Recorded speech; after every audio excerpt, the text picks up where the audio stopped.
In this video we will discover 10 dark Hollywood scandals that are long forgotten. If you like top 10 videos or you're new to the channel, subscribe and click the bell to be notified of all our new videos. New videos are released weekly. Now let's begin the countdown. Birth of the Coogan Act. Hollywood has a sordid relationship with child actors. They often fall victim to the people they trust the most, their parents. Many of these parents treat their children's wages as their own personal piggy bank. Famous child actors like Macaulay Culkin, Gary Coleman, and Shirley Temple all had their fortunes squandered by their parents, but none were more affected than Jackie Coogan. Best known today as the original Uncle Fester, Coogan was a successful child actor.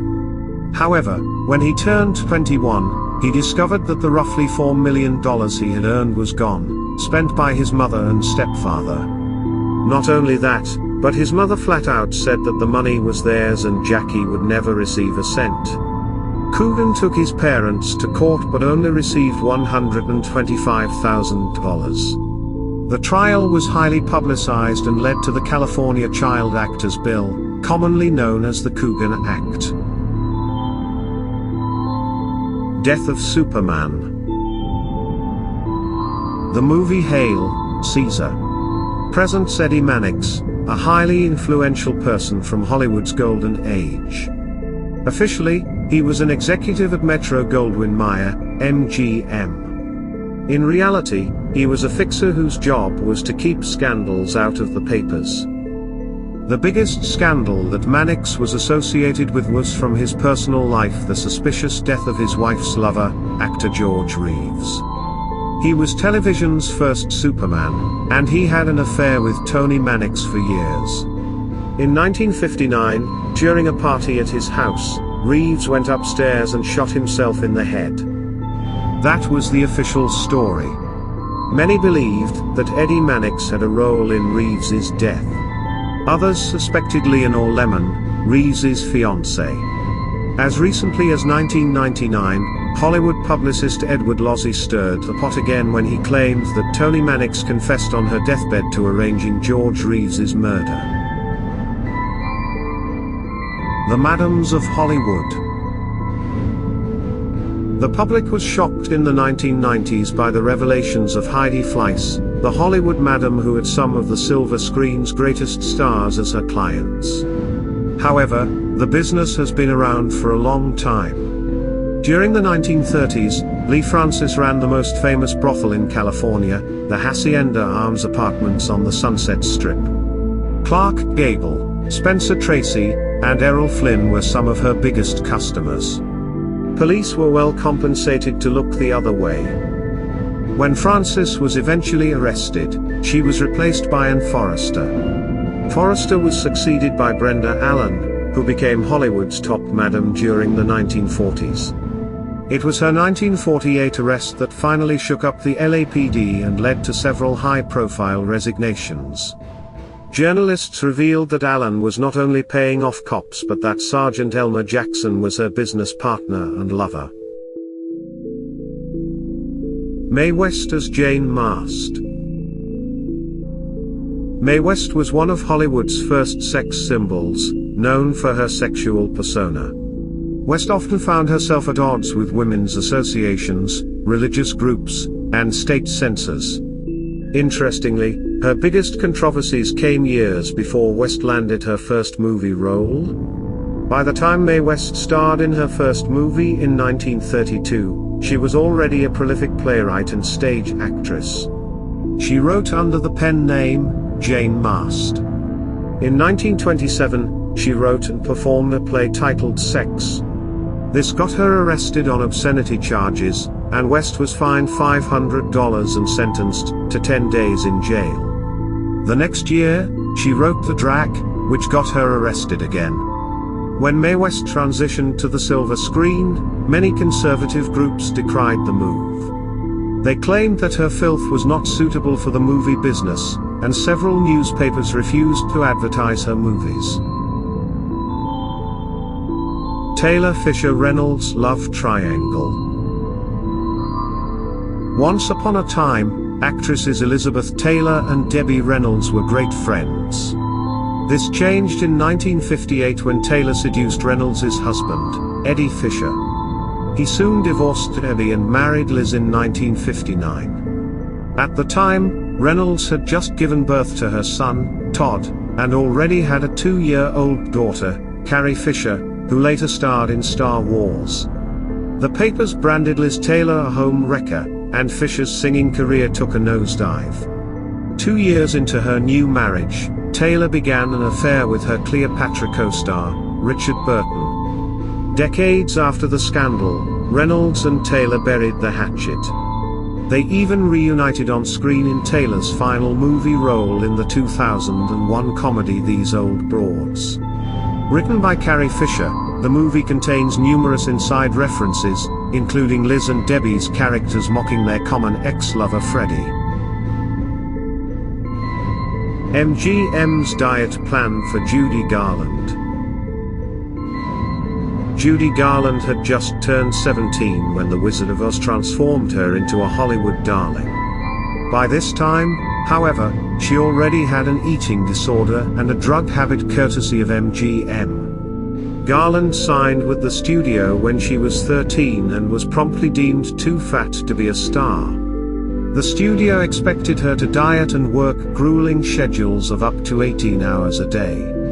To achieve this, Garland was given amphetamines and barbiturates to help with her energy and her hunger. When Garland married her first husband, David Rose, at 18, he was shocked to discover that her daily diet mostly consisted of soup, black coffee, and multiple packs of cigarettes. All of this was done at the insistence of MGM head honcho Louis B. Mayer. Unsurprisingly, Garland struggled with addiction her whole life and died of an overdose at age 47. Greystone Mansion Murder Mystery. Not all Hollywood scandals revolve around people. Built in 1928, the Greystone Mansion, designed by Gordon Kaufman, is a favored location for movies and TV shows, set in a lavish home complete with lush gardens. Over the decades, the mansion accumulated a list of credits to rival that of any Hollywood A-lister: The Big Lebowski, Columbo, Alias, There Will Be Blood, The Bodyguard, MacGyver, The Prestige, and Rush Hour, just to name a few. The house originally belonged to Ned Doheny, son of oil tycoon Edward Doheny. 4 months after Ned moved to Greystone Mansion, he and his secretary, Hugh Plunkett, were found dead. It was officially labeled a murder-suicide. Plunkett was ruled the killer due to mental instability. Some investigators thought that the evidence said otherwise, but the case was quickly closed with no inquest or autopsy. Allegedly, this was because Doheny Sr. made the case go away to protect his son's reputation. Rumors claimed that Ned was actually the killer or that his wife killed both men after finding out they were lovers. Stan Laurel's messy divorce. Audiences remember Stan Laurel as the mild-mannered, bumbling foil from the double-act Laurel and Hardy. The real Laurel, however, was a hard-drinking womanizer who often displayed a violent temper. This became quite clear during his divorce from his third wife, Vera Shuvalova. Laurel was loud and angry when he drank, and Shuvalova was the same. This often resulted in shouting matches that occasionally turned violent. Both Stan and Vera found themselves in court for drunk driving on separate occasions. When Shuvalova was charged, she claimed that she had to flee for her life when Laurel came after her with a gun. Papers reported that Shuvalova once was saved by friends after Laurel dug a grave in the backyard, claiming that he intended to bury her alive. Their divorce agreement contained a clause forbidding Shuvalova from publishing anything related to their marriage. Thus, the tabloids moved on quickly to another scandal. Death of Alfalfa. The Little Rascals was a series of over 200 comedy shorts featuring over 40 child actors across its run. One of the most popular characters was Alfalfa, a freckled boy with a cowlick on the top of his head. Hardly the scene for one of the great Hollywood scandals of the time. Carl Switzer, the actor who played Alfalfa, struggled as an adult. He started drinking, his marriage fell apart, and in 1959, he was gunned down trying to collect a $50 debt. Moses Stilts, the man who shot Switzer, pleaded self-defense and was cleared of all charges. However, in 2000, Stilts' stepson, Tom Corrigan, came forward claiming that Stilts had murdered Switzer. Corrigan claimed that he had agreed to testify after the shooting but was never called.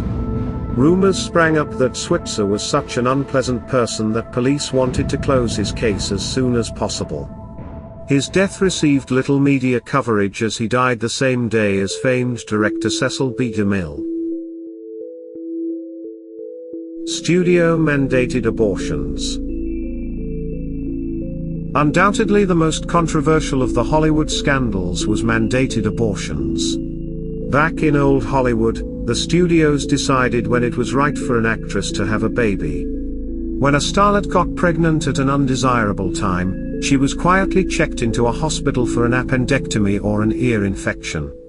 Joan Crawford, Jeanette MacDonald, and Betty Davis all had abortions for the sake of their careers. Tallulah Bankhead's biographer said that she had abortions like other women got permanent waves. Jean Harlow was not only forced to get some rest, but rumor says she was forbidden to marry the father, actor William Powell, because MGM thought a wife couldn't be a blonde bombshell. And then we have poor Judy Garland again. In 1941, she became pregnant at 19, but the studios still wanted her to play the part of an innocent child, not a mother.